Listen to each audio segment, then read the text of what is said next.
Nagalit sa kanya yung panganay ko, tinanong pa siya kung sinong lalaki na tumatawag ganung oras. Opo. Papalusot pa. Sabi niya, huwag kayong mag-alala dahil kasyat ko lang yun.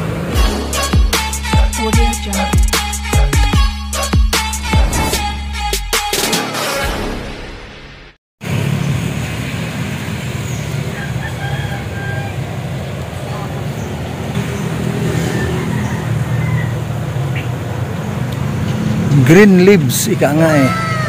Grabe oh. Kay Ate Juan. Dito na ba tayo? Andito daw yung papa niya. Oo. Actually, Kasi nung una tayong pumunta, nung una na pumunta tayo dito ay wala yung papa niya. oo. Ni Ate Juan. Trabaho pala siya, kaya lang, kumaga, umalis din kasi nga, parang hindi nagustuhan yung anong ugali ng kanya. Tao po! Parang walang tao. Tao po! Tahimik ka. Wala atang tao. Ay, ayun! Asan si tatay? Yun pala si tatay oh. Saan bang galing si tatay? Saan bang galing yan? Saan ba siya galing?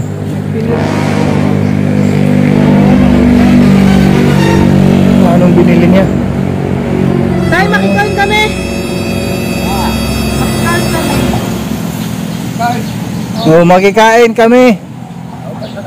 Ano yan? Ulam. Tay. Kami yung mga ano tay. Kami yung mga vlogger na pumunta dati dito. Ako si Kalinga Pos eh. Siya naman si Josie Vlog. So kami po ang kami po ang nagpunta dito nung ano yan, nung Nasabi ba sa iyo na yun ni Ate Joan? oo. Nung time na pumunta kami dito.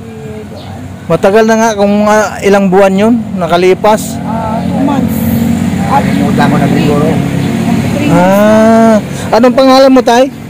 Manuel Igo to. Manuel. Upo muna kayo. Sige po. Ayan po mga kalingap, andito tayo sa lugar ay sa bahay nila Tate Ingo. Ayun. Ang bahay oh. So ano ba ang atin? Tay, nagbalik kami dito para kumustahin lang kayo, kumustahin yung mga anak mo. Oo. Yung anak ko nandun sa ano. Nakwento nga nung anak mo yung ano, tungkol sa historya ng buhay nyo. Kaya sabi ko, nung nag-ano nga kami na sana pala nandito ka. Pero wala naman kami magagawa kasi may trabaho ka nga daw. Tapos ngayon, sabi nung anak mo ngayon, sabi niya, nandoon naglalaba, nakilala niya kami. Alam na, sanabi niya sa amin na, andyan naman si Papa na lang ang anuhin niyo muna. Kasi busy siya, naglalaba. Oo, kasi itong panahon, pinag-aagapan para matuyo. Oo nga eh. Tay, may tanong ko lang. Ano bang kwento nung sa kay nanay? Bakit si nanay umalis dito? Eh, ang asawa ko kasi, kahit noon, nagpapasinsyan ko lang siya. Oo. Lahat ng ginagawa niya. Ngayon, ang ginawa niya sa pamilya ko, nagtatrabaho siya kahit saan, kung saan siya na gusto magtrabaho. Ngayon, yung taga dito sa amin, may anak sa Maynila. Dati, diyan kasi sa nanay niya nagtatrabaho. Pag hapon, umuwi dito sa bahay. Di, nung matagal na yung anak niya, kasi dati manager yun sa Maynila sa bangko. Nung mag-offer, lumabas yung unang ukay-ukay noon, di ba? Opo.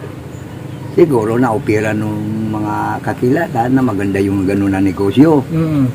Di tinry siguro yung negosyong gano'n Doon sa Maynila. sa Maynila. Umuwi dito yung anak nung anak niya yung asawa ko na doon na sa kanya tumira. Para bang naging natiwala siya doon sa loob ng budiga. Oo. Nung mga in-order nilang Ukay-ukay. noon, pandemic pa pala. Oh, yung panahon pala ng pandemic, ano? Oo. Tagal na. Mm. Di, pinaalam sa akin nung nandiyan na, doon na. Di, okay naman kasi. Paalam naman. Trabaho na eh. Trabaho na yun. Mm. Dahil, yung nanay niya, tagal ito yung dana. Yung tiwala ko nandun. Oo. Hanggang tumagal. Siyempre, yung asawa ko, minsan, makailang buwan din nakakauwi rito. Mm. Pinapabayaan ko dahil nagtatrabaho nga. Puro sa akin yung mga anak. Oo. Sa akin lahat. Ako lagi kaso ng mga anak ko, maliliit pa yun eh. Siyempre, tatandaan ko dahil mga anak ko yun eh. Mm. Lahat ng trabaho rito sa bahay, sa akin. Ang alam ko, okay yung asawa ko doon. Oo, ngayon. Ang linabasan, kumo yung budigi nila may kaharapan na parang malaking bahay na malaki, parang building. Inupahan. Paupahan. Oo. Tapos, Nakakuha ng lalaki doon, yung sikyo daw.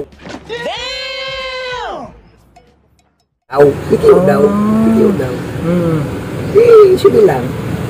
Pero pandinig noon, kasi yung naging amo niya dyan, yung lalaki siman. Oo. Nung malapit nang umuwi, yung seaman, pandinig, mahirap magaling. Lumapit sa gilid nung sa ibang bansa, may tute. Mm. Inabot ng 3 buwan ng kahihintay yung mga iinan niya rito nandun. Siya ang naiwan dyan sa bahay nung amo niya dati. Sige. Gabi-gabi pa lang, kahit ng mga bata pa yung anak ko, nakikita siya na kausap niya yung lalaki. Hindi naman Ibig sabihin kasama ng mga bata doon sa ano?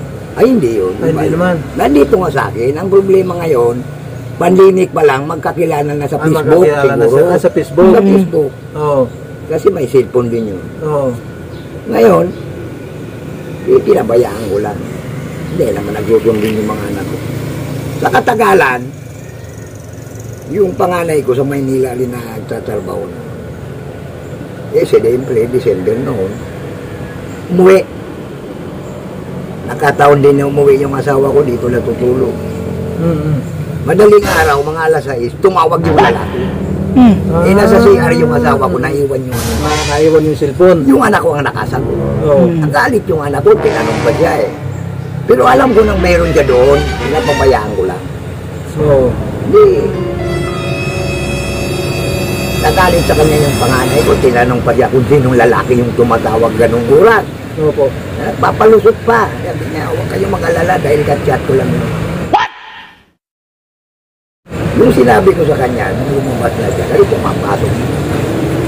Sabi ko, kahit itago mo nang itago yan, pag masama ang ginagawa mo, lalabas at lalabas yung totoo. Sabi ko, huwag ka na mag-deny. Hanggang umalis kasi yung asawa ko, hindi pala inig, umalis na. Hindi mapakali yung ano ko, yung panganay ko. Talagang pinuntahan siya doon, pinapauwi rito para kausapin kung bakit ganyan ang ginagawa niya. Hindi siya hindi niya inamin na gano'n. Hindi niya iniinikan yung asawa ko. Nung lumabas, ako ang inutosa. Pagpuntahin mo niya dito si Lalay para magkaayos-ayos tayo kung bakit ganyan ang ginagawa niya. Hindi, matikas din ang ulo ng asawa ko. Mula noon, hindi rin sa akin nakinig. Pero, yung siguro nung alam niya nang nabubuking na siya, nagsabi rin siya sa akin ang totoo. Na yung buhay daw niya, parang yung linilibang daw niya dahil doon sa trabaho niya. Sabi ko naman, marami naman bagay na paglilibangan. Bakit ganun pa ang kinuha mong problema sa pamilya mo? Kahit ako sabi ko, masakit sa akin yung ginagawa mo. Pero pinapabayaan kita. Magmula nun, sinabihan ako ng asawa ko na talagang siya. Hindi talaga siya maanuhan. Nagsawalang kibo pa na tay. Ayun pala. Sinabihan pa ako na kapag kinulit daw siya,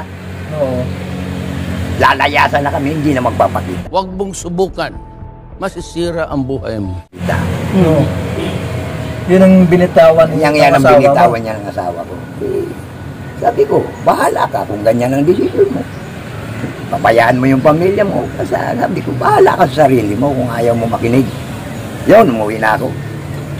Mga naglipas siguro mga ilang buwan, bumalik sa Maynila. Nakagalitan na siya nung anak nung nandiyan pinag-aanuan. Sabi niya tumawag dito kay Juan.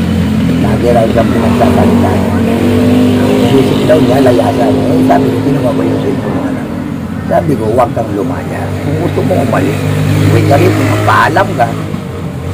Walang problema, mamaya ka ako kahit na wala kang kinuha dyan. Baka sabihin, marami kang kinuha. Siyempre, lumayas ka eh. Hindi Di umuwi. Umuwi. Ito na, sa madaling salita. Kumugalit sa kanya, pinapaglaba ngayon siyang 2 sako nung ukay-ukay na marumi. No. Natapos siguro yun, mga alas 3 na. Umuwi rito, galit na galit. Yun ang inumpisa na. Lumaya sila dyan. Hindi ko alam na meron na naman pala siyang kausap na papasukan sa Cavite. Oh. Natulog lang isang gabi rito. Ginaumaga, umalis na, sumama na, napakabite na. nasa Doon na Cavite nagumpisa. naman. Doon na nagumpisa. Nagpapadala siya sa mga anak ko, yung hindi na yung sapat para sa mga anak niya. Nag-iiba na yung ugali niya. Sino yung asawa mo? Oo, ganun ang ugali niya. Sige, Iba napabayaan. yung tono niya Oo, sa mga parang- anak. Naglipas na mga ilang buwan, tumawag ako sa kanya. Ang sama ng sinabi niya sa akin sa cellphone. Sabi niya, bakit tawag ka palang tawag sa akin? Bahala ka na niya sa buhay mo. Huwag ka nang tawag sa akin. Bahala na rin ako sa buhay mo. Ibig sabihin, nagipag-iwalay siya, hindi personal. Sa text lang. Hindi, sabi ko, di pinabayaan ko na. Kasal ba kayo, tay? Hindi, nabulilyaso yung kasal namin noon kasi nung ikakasal kami noon na 3 buwan, nagkaroon ng masama yung panahon, nagbagyo. Nag-iba yung dati kong bahay, yung bahay ng nanay niya, yung pamilya na hindi niya natuloy hanggang numorobali wala na yun. Hanggang nang hindi na itakla yung kasal, gano'n na lang. Di sabi ko, ibali. Yung sinamahan niya tayo na, na lalaki, may asawa ba yun o may ay binata? Iwalay din. Ay, walay din. Iniwan din ng babae yung lalaki. Nakakapis yung nakuha niya sa Maynila. Nung magpakilala na sila, siguro mga, ewan ko kung ilang linggo na magkakilala dahil lagi na nag-uusap yun. Nang lumipas na mga ilang buwan, namatay yung tatay niya sa ginubatan. Tumawag dito sa mga anak ko, yung lulo mo na punta kayo dun sa paraan niya, patay na niya yung lulo mo. Sila pumunta doon. Ako, hindi naman ako nakapunta doon dahil ginagawa itong tulay. Watchman ako dito, hindi ako maalis. Ginagawa yan tulay niya. Sige, pero nung last night sana, gusto ko pumunta doon, wala akong nairaman pamasahe. Wala akong nairaman, wala akong magawa. Pinaganuhan pa kami, hindi raw siya makakauwi dahil yung pera, pinadala niya dyan. Daw niya dyan sa nanay niya, kaya hindi siya makakauwi. Nung last time na, kasi Sabado ililibing eh, alas 2, dumating siya doon. Umuwi siya. Hindi nga nakilala ng mga anak ko dahil nagpaganda talaga. Nagpaganda siya. Paganda talaga. Nagpaganda talaga siya. Baka... Yun na nga kasi may lalaki na siyang bago eh. Ngayon, siguro sa dahil nga siguro sa para nagkaroon ng problema ngayon. Gusto ng lalaki yung sa kanya. Oo, yun ang Ngayon, sige, okay lang. Noong kinaumagaan, ililibing na yun Sabado. Eh, sabi nung lula nila, yung kanyang gustong maligo na muna kasi kulang ng tao. Tao na yung nanay niya laligo. Tapos sumunod yung dalaga ko, yung damit ng anak ko, nung kakaligo na yung nanay niya, kinuha yung damit. Nakaway ngayon yung mag-ina kasi, Ngayon, sinasabihan pa yung anak ko na bakit hindi daw dala ng damit doon yung anak ko. Kasi wala siyang damit. Ang sabi mo, hindi ka naman uuwi dito, paano ako magdala ng damit? Doon nagkaroon ng problema. Ngayon, hindi nakilibing ngayon, umalis na. Nagpa-Maynila na. Inaumagaan linggo, hindi pumunta doon sa trabaho niya. Oo. Tinawagan yung lalaki, nagkita. Talaga si Raulo eh. Nung magkita, nag-post pa sa Facebook. Doon sa labas ng mall, naakbayan siya ng lalaki. Doon nagalit yung mga anak ko sa kanya. Una naman, pangalawa naman Facebook, dinala siya doon sa inaarkilahan ng lalaki. Nakagano na doon sa gano'n ng lalaki, nakagano na siya.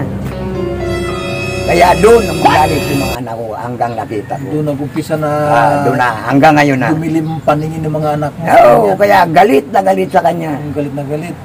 Ayan. Ngayon, yung hinabasan, hanggang ngayon, na basta inumpisa niyang umalis siya, yung nag-aaral ko, yung nandito yung, saka yung babae kong bunso. Ano yun? Bata, grade 2 pa lang eh. O grade 5 na ngayon yung bunso kong babae. Si ano, si Juan, ilang taon noon? Ano pa lang? Mga siguro 16. Oo. 16 pa lang, ganyan. 16 o Nagdadalaga pa 15, lang. ganyan. Nagdadalaga pa lang. Oo. Nung mga nagpakaraan ng buwan, nababalitaan ko na iniwan na nung lalaki, panibagong lalaki na naman. Nako, ha? Oh, hanggang nalaman ko na naman nabalitaan ko, iniwanan na naman siya. Nako, ha? Ibig sabihin, nakarami Panibago pala. na naman ngayon. Nakarami pala. Oo. Papalit-palit lang ng lalaki. Ay, naku, kung isasalaysay ko yung ginawa niya sa akin lahat, Oo. siguro hindi kayo maniwala. Mga ginawa niya sa akin lahat, pero hindi ginawa ko yung pagpapasensya hanggang inabuso niya ako, yung pamilya niya. Isipin mo noon, maliliit pa, 4 pa lang ang anak ko noon. Doon pa yung bahay namin sa kapatid. Magkapit bahay pa kasi magkatabi ko. Trabaho ako sa Kogyo, linggo-linggo pinapadalang ko ito. Naghanap ng trabaho dyan sa bayan. Kung para sa'yo, yun yung ginawa na yun, hindi mo na siya tatanggapin. Nagpabuntis doon sa amo. Nako, ha? Yung unang ginawa niya sa akin. Bakit nagpapabuntis siya? Bakit na... Eh, bata pa Kulang kasi ka ba sa yun. ano? Kasi Nagkulang ka ba napangasawa sa ko yun. suporta? Napangasawa ko yun. Ano lang yun, 17. Oo. Eh, nung panahon ko noon, nag-driver kasi ako nung panahon. Oo. Biyahiro ako dati, Bicol, Maynila. Hanggang nung ayaw ko na lumalayo. Driver ka ng bus? Dati? Hindi, mga truck. Yung mga, sa mga trucking. Para sa... Ngayon, nung nagsawa ako sa truck, nung mapangasawa ko na yan, yung may-ari noon kasi yung lalaki, si man bumili noon ng jeep. No. O yung kapatid dito sa Santa Cruz, ayaw naman magparapasada, doon ko na yun nakilala. Kasi doon din yung nagtatrabaho, tindira yun. Yun ang umpisa nung nagkakilala kami. Kaya, pagmula nung ginawa niya yun, pero, inano ko siya, umingi siya ng tawad sa akin, yung anak niya, itinamigay niya doon sa kamag-anak niya. Hindi ko tinanggap dito yung anak ng lalaki. Tinamigay niya doon sa mga kamag-anak. Ilan ang anak niya, tay? Ah, Ilan na naging anak niya? 8 ang anak namin, lahat. Pero meron pa siyang mabigat na kasalanan sa akin, yung pinakabunso kong lalaki. Ano, mayroon na naman, bukod na naman doon. Bukod. Pira pa yun. Pero pa yun, daming ginawa niya sa akin kagaguhan talaga. Doon sa Noon, bunso. Yung bunso, nung nandyan nagtatrabaho doon sa kapatid ay sa anak nung dinala niya yung bunso ko na Oo. ano pa lang eh. Pero 3 taon pa lang. Dinala niya yung anak ko doon dahil pakinanay yun eh. Ayan pa yung paano no. Kasi sinimento ko yan. Ayan. Bagong-bago pa yung Oo, simento. bata pa lang, oh. Oo, yun. Ha? Yung bakat ng ano, bakat oh. Inapakan nung kasi bata pa. O, ayan, yung pinakabunso kong lalaki. Kita ko yan. Kaya pag nakikita ko yan, naaalala ko yung... Naalala mo yung bunso. Asan na ngayon yun? Alam mo kung bakit? Oh. Pag birthday niya ang 4 na taon, napabayaan niya. Nasagasaan doon. Nako. Ano? Inuwi rito sa akin, nasa Kapao na. Alam mo ba kung anong nangyari? Lahat. kung iisipin mo, talaga kung ikaw pagalit, mapapatay mo talaga. Kahit 5 duling, wala kaming inapo. Sinulo niya lahat, nagpilma niya lahat. Nalaman ko, binayaran niya. Nandun sa kanya lahat ang pera. Yung ginawa niya sa pamilya. Kaya ko, huwag siyang magpapakita rito. Wala siyang anak na, wala siyang bahay dito, wala siyang pamilya rito. Wala siyang abutan doon sa mga lalaki niya o sa nanay niya. Hindi ko na siya tatanggapin dito. Kaya pala maano mo yung yung ugali ng asawa mo parang ano baka nag-iinit yung ano kasi nila na pamilya nila, mga lahi. Mga lahi ng pamilya nila, yung tiyay ng kapatid ng tatay niya.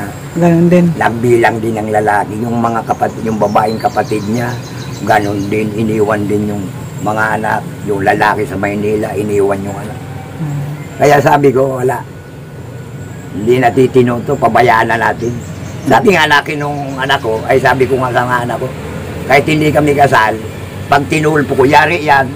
Hindi, sabi nung anak ko, pabayaan mo na pa. Hayaan mo na tayo. Sabi ko, Kung sakit ano? pa ng ulo pa yun. Para makamove on ka na din. Hayaan okay mo lang na. sana tayo kung kung kinasal kayo tapos nagkagaganyan siguro Wala ano din. yan. Useless lang yun. Wala rin, Wala. kasi ugali na eh. Oo. Kapag ang tao nagkasala ng isa, kung talagang magbabago, Oo. dapat Magbabago. magbago, mas lalong lumala. Yun ang problema doon. No. Yung Jonax natin. Ayan tay, Sige, tayo. may dala kaming Ano, tayo, ha? bigas. Ayun, yung bigas nang galing kay ano yan. Kay At Inday TV. Ay, salamat na lang po. Sige po. Na, balik na lang kami pag ano yun tayo. Okay. Okay. Salamat. Tay. Okay. Iba yung bunso na nasa gasaan. Ito yung nag-aaral na doon sa Kabasiren, grade 5 na yan. Ito, Ay, babae yung bunso mo. lalaki yan. Ay, sino? Ay, Bunso babae. yan. Parang babae. Oo, babae ang mukha nga niya. Yan ang mukha nung pinakabunso ko. Oo. Sige tay. Salamat tay ha. Salamat din po. Sa binahagi mong kwento sa amin. Sana pagbalik namin, baka mayroon pa kaming madalang grocery at bigas uli. Para kumustahin ka lang. Salamat. Sige tay ha. Okay po, salamat. Maraming salamat. Salamat. So ayan po mga kalingap at nanig naman natin yung salaysay ni Tatay Ingo sa patungkol po dun sa kanyang asawa. Grabe. Pati nga sa sa kanilang anak na bunso na lalaki ay namatay nung nasagasaan, 4 years old. Kaya mahirap talaga na mayroon tayo mga kababayan dito na ganun ang sistema or kwento sa kanilang buhay. Kaya maraming salamat kay Ate Inday PB, Ate Duldumundon, Ate MBHR, Ate Leven, Ate Idiwaw, Ate Bibpri, and Ate Bertus Woman. Yan, maraming salamat po sa inyong patuloy na pagsuporta po sa landing pad ng Albay. Maraming salamat. God bless. Mabuhay po. Ayan, patuloy nating isuportahan ang ating Kuya Bal Santos Matubang sa adikaing pagtulong sa mahihirap. And maraming salamat kay Ate Edna Vlogs. Ayan, suportahan natin Ate Edna Vlogs and Kalinga Prab. Maraming salamat po sa inyong lahat sa inyong walang sawang pagsuporta po mga kaibigan. Maraming salamat po sa ating mga kababayan, sa mga viewers natin. Maraming salamat po sa inyong lahat. And God bless. Mabuhay po. Mag-ingat po ang bawat isa. Bye bye po.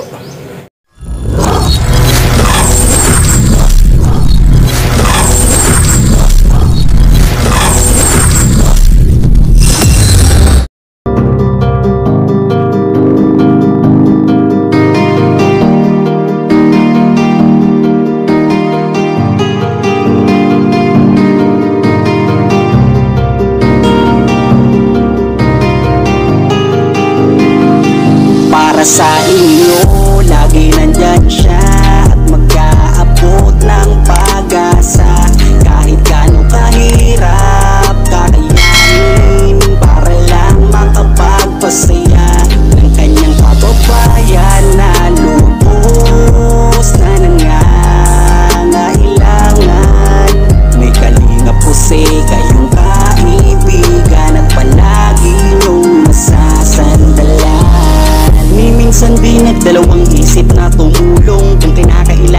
nandyan siya at hindi umuurong. Basta para sa inyo kahit maputik ang daan, hindi niya alintana para lang makapaglaan, makapagpasaya ng mga taong nalulumbay. Nandyan siya at magbibigay ng kulay. May kalinga pusi kayong masasandalan at kayo ay tutulungan. Kaya huwag kang mag-aalala, meron kayong masasandalan. Siya si Kalinga. Para sa inyo lagi nandyan siya at mag-aabot ng pag-asa. Kahit gaano kahirap kakayanin para lang makapagpasaya ng kanyang kababayan na lubos na nangangailangan. May Kalinga po kayong kaibigan at palagi niyong masasandalan. Isa ka sa ginawang instrumento ng ating Panginoon upang tumulong sa mga taong nangangailangan. Di ka napagod at di mo sila sinusunod.